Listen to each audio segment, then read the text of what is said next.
Charles D. King, you produced Judas and the Black Messiah, about the infiltration of the Black Panthers and the ultimate assassination of Chairman Fred Hampton by the FBI. First off, what made you want to bring this story to the screen? Well, there are a number of things that interested me in telling this story.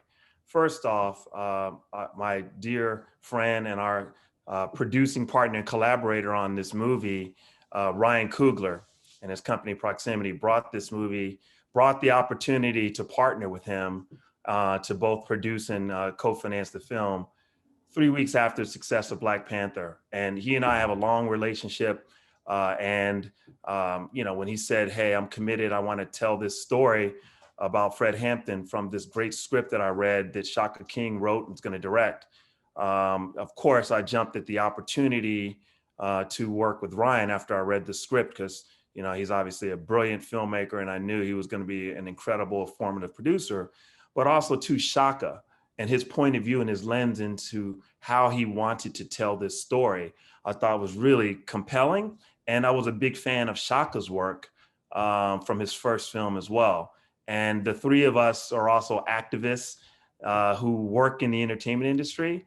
And so all of those, the combination of telling this compelling story with such great, brilliant auteur and a great collaborator and, filmmaker like Ryan, all of the elements together spoke to me. And then the other thing I'd say, the last point is our company Macro was founded, which we founded just over 6 years ago, was really about telling stories about our community, from our community, and empowering storytellers and filmmakers with both, access to resources, both, financing as well as producerial experience to have those stories be told authentically and the wider spectrum of our stories. And this was just like the perfect sweet spot of all of those things for us. And we've been on this journey ever since. And how much did you know about Hampton's story before making the film, and how much did you learn over the course of the process? I'll be honest with you. Prior to reading the script and having the conversation, I would say I had peripheral information. I did not really know that much about Chairman Fred Hampton and the work that he was doing with the Black Panther Party in Chicago during that time. I heard and learned a little bit about him in my Black history studies in undergrad, but nothing to the depths of what I learned through the making of this film. And I could go on for hours about what I learned through the making of this film, but I definitely was not aware of the fact that he was the first to really build and create the Rainbow Coalition, of how he was building together and galvanizing a coalition of oppressed communities from all backgrounds in Chicago, and just the extent of what he was doing. I had no idea. I was aware of COINTELPRO and some of the efforts that the FBI and Hoover had taken to try to quell the revolution and to try to stand in the way of change. But I just was not aware of this compelling particular story and just how much of a beacon of light and leader and hero Chairman Fred Hampton was, and how he still resonates even to this day. For a character as charismatic and significant as Fred Hampton was, obviously the casting is so important of that role, and you have Daniel Kaluuya playing Fred Hampton in this film. What was the casting process like for him, and finally deciding that he was the right person to bring this persona to the screen? I'll give full credit to our brilliant filmmaker Shaka King.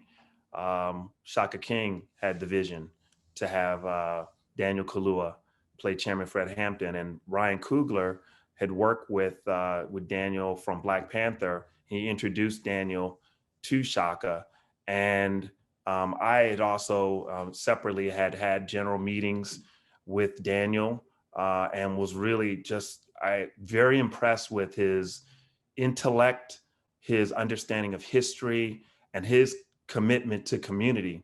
And there's a shared brotherhood there. in terms of how he thinks and the way he looks at the world. And so when Shaka said, "Hey, this is who I envision playing Chairman Fred Hampton," we were all on board like 1,000%. And it was frankly made it that much more exciting and compelling for us as getting involved with the movie, knowing that that's who he had in mind. And he also, at the time when the early stages of reading the script and putting it together and developing it, he also did have Lakeith Stanfield in mind too for O'Neill. And we were also familiar with Lakeith. I'd worked with him on another movie that we were one of the producers on, Sorry to Bother You. And we knew how brilliant Lakeith was and had spent time with him there. And so we knew that the complexity of who he is as a person and how he's just such a untapped gem in terms of what he's capable of. And so the potency of those two artists, knowing that they were going to be part of this story, made it just, that much more compelling for us as we were lining up and looking at who our distribution partner was going to be for the film. And speaking of Lakeith Stanfield, he's sort of our way into the story, and then he plays William O'Neill, who is the FBI's informant into the Black Panthers. What was it like taking that? What were your thoughts about taking that kind of approach into this character and into this story? So much from his point of view. We went through a few iterations of what the title of our movie was going to be. There's, no need to talk about what the first title was, but it was always really envisioned as a two-hander modern day Judas tale. And so to end up landing on our title of Judas and the Black Messiah was just truly made all the sense in the world as we went through different versions of what we really could all agree upon, including both Shaka, studio, and Chairman Fred's family. But I would say that your question was about Lakeith and understanding what he would bring to it. Was that your question? Yeah, and taking taking William O'Neill's his point of view into this story. Yeah, so knowing that this was going to be a two-hander contemporary Judas tale, and that instead of making this a straightforward biopic, Shaka's lens of showing someone infiltrate the FBI and how this person who was infiltrated was being manipulated. He didn't, William O'Neill didn't do this on his own. He was being manipulated by the FBI, by our government. But also how that character was going back and forth between, is he really believing in the philosophy and actually becoming and respecting the work and the efforts of Chairman Fred Hampton and the Black Panther Party? Or is he, someone who's really in this for the thrill and for being a capitalist? And at the end of the day, our filmmaker, and we went through such long and detailed conversations. We're talking 4 and 5 hour, 6 hour meetings, like days in a row, with Ryan Proximity and the macro team and Shaka really drilling down into the essence of this. And part of what Shaka, our filmmaker, he saw this as one of our characters being a capitalist, and that's William O'Neill, and our other character being a socialist, and that was Chairman Fred Hampton. And this tale of these two.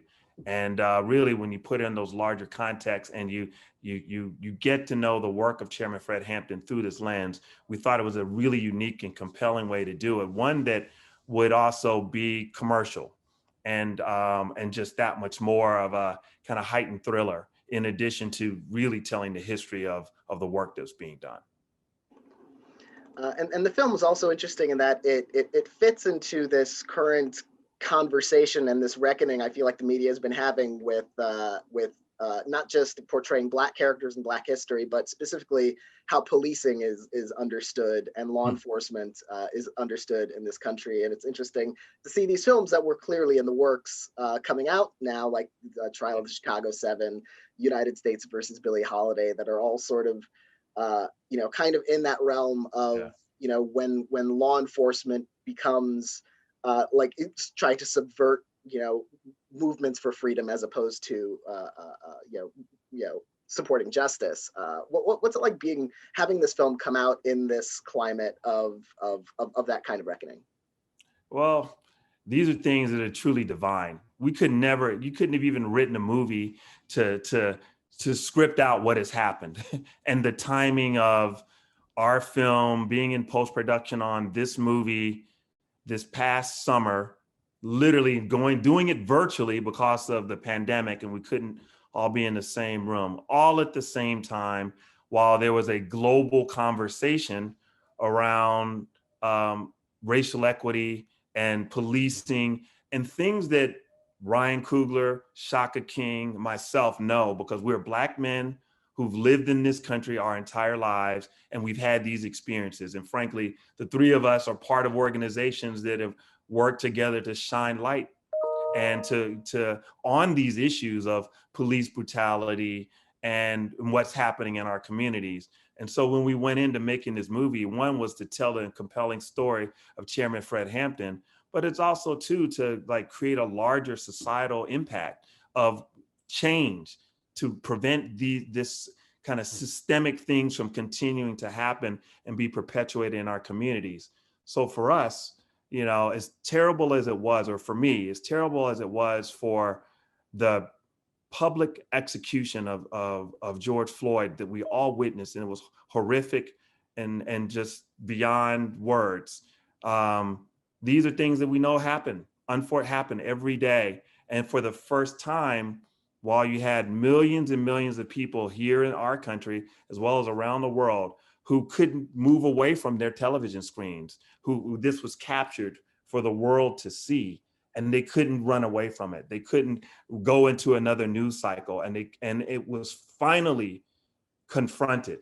And so I would say that it was divine. The fact that, our movie's now coming out during this time, following that a moment, it could not be more relevant. 50 plus years, the work that Chairman Fred Hampton was doing, and you see the efforts that were being made to quell the revolution, to quell change, how it's continued to allow these things to happen in our communities. And hopefully this is the type of film that can shed a light of rewriting history and showing really the work that was being done, shining an additional light of some of the unfortunate things our government is and the role that they've played in that. And hopefully from that, we can begin to heal as a community and begin to really have some significant and real change around some of these issues. Yeah, as you mentioned, Macro was founded, to tell the stories of, from the perspective of people of color. Like, how do you decide kind of specific projects that inspire and that you really want to get behind?